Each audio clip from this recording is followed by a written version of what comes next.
Opening a checking account is an important step in your teen's financial life, and it's a great opportunity for you to talk to him or her about managing spending and setting savings goals. When you think your teen is ready, it may be when he gets his first job or when you feel he's mature enough. Here are a few things to keep in mind as you choose the right account and teach him how to use it responsibly. At most banks, you can open a teen checking account when your child is 13, and one parent is usually required to be a joint owner of the account until your child turns 18. As a joint owner, you'll have the ability to monitor and access this account if you wish.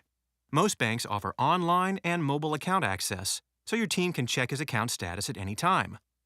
Some accounts also have text and email alerts that your teen can set up that will warn him of suspicious purchases or low balances, which can be helpful for a teen who is just getting used to managing his own money.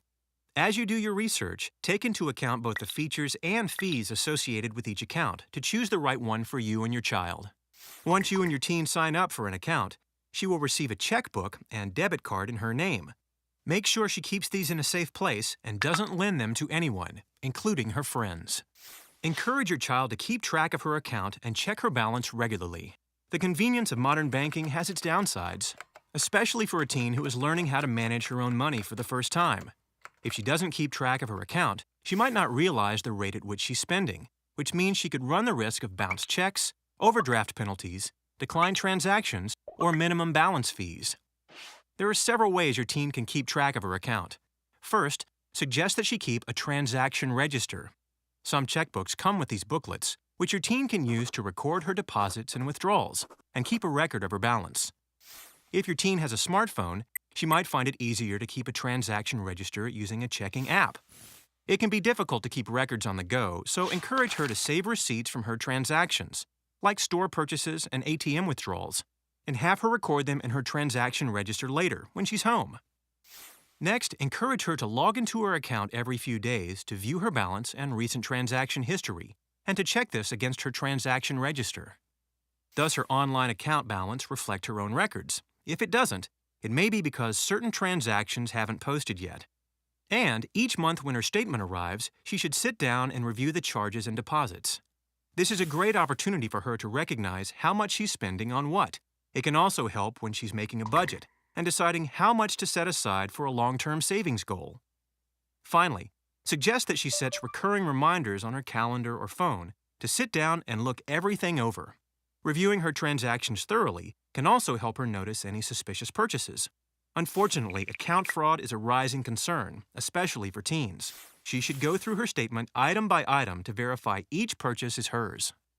If she notices any suspicious activity, be sure to contact her bank as soon as possible. Almost all checking accounts have fees. Even a free checking account, which might not have a monthly fee, will likely have other fees. Teaching your teen about the fees associated with his account can help him avoid them.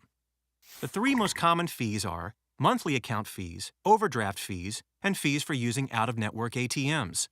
Many checking accounts will have a monthly account fee or a monthly maintenance fee if the account drops below a minimum balance. Overdraft fees can be charged if your teen tries to withdraw more money than he has in his account.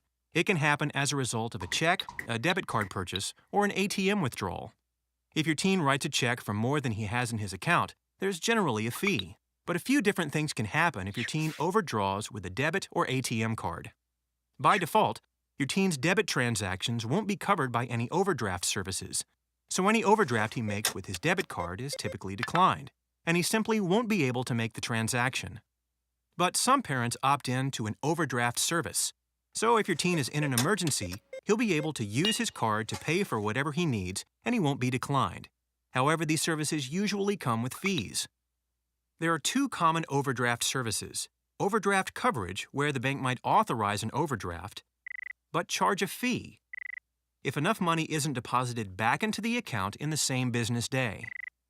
And overdraft protection, which can allow your teen to overdraw his account and transfer money in from another linked account, generally for a lower fee. While these can be good options in case of an emergency, if your teen makes a mistake and overdraws his account, even by $1, it's likely to result in a fee. Now, the account you set up may not have fees for overdraft services, or you may decide to pay the overdraft fees yourself. Regardless, consider setting some penalty so he understands that there are consequences for overdrawing his account. and he can learn that avoiding overdrafts is important. The best way your teen can avoid an overdraft is to routinely keep track of her balance in a transaction register and regularly confirm her balance online. She might also be able to sign up for text alerts from her bank that warn her when her balance is getting low.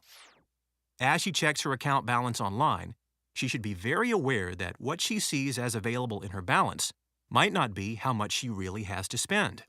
For example, she might not realize that a check she wrote can take a long time to clear if the other person doesn't deposit it immediately. Or if she uses her debit card to pay for gas at the pump, the next time she logs into her account online, she might see a pending transaction for more or less than the actual cost of the gas she just bought. While the transaction is pending, the funds on hold won't be available for her to use, and it might take a few days for the final amount of the transaction to post to her account. This is one of the reasons why it's important for her to keep a transaction register that she can check against her account balance. She should also be aware of when money deposited into her account becomes available. She might not understand that only a portion of her deposit could be immediately available for use. Many banks show in their online transaction page when funds from deposits will be available.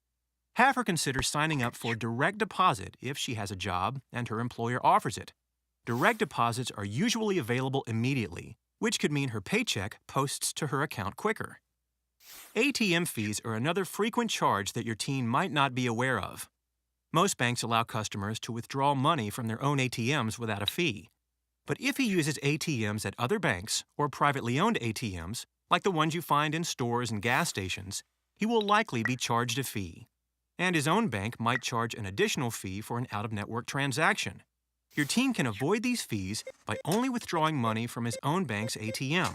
Most banks also list their ATM locations online and have mobile apps that can show your teen where their closest ATM is. Your teen might also avoid ATM fees by getting cash back when he buys something at some stores. One other thing to be aware of with ATM fees: most banks will allow an unlimited number of withdrawals per month, but some accounts might have a fee after a certain number of withdrawals have been made. Getting a first checking account is a big step towards financial independence for teenagers, helping them understand how their accounts work and encouraging them to get in the habit of regularly monitoring their accounts can help them learn how to manage their money responsibly. Doing so will help set the foundation for good money habits in their future.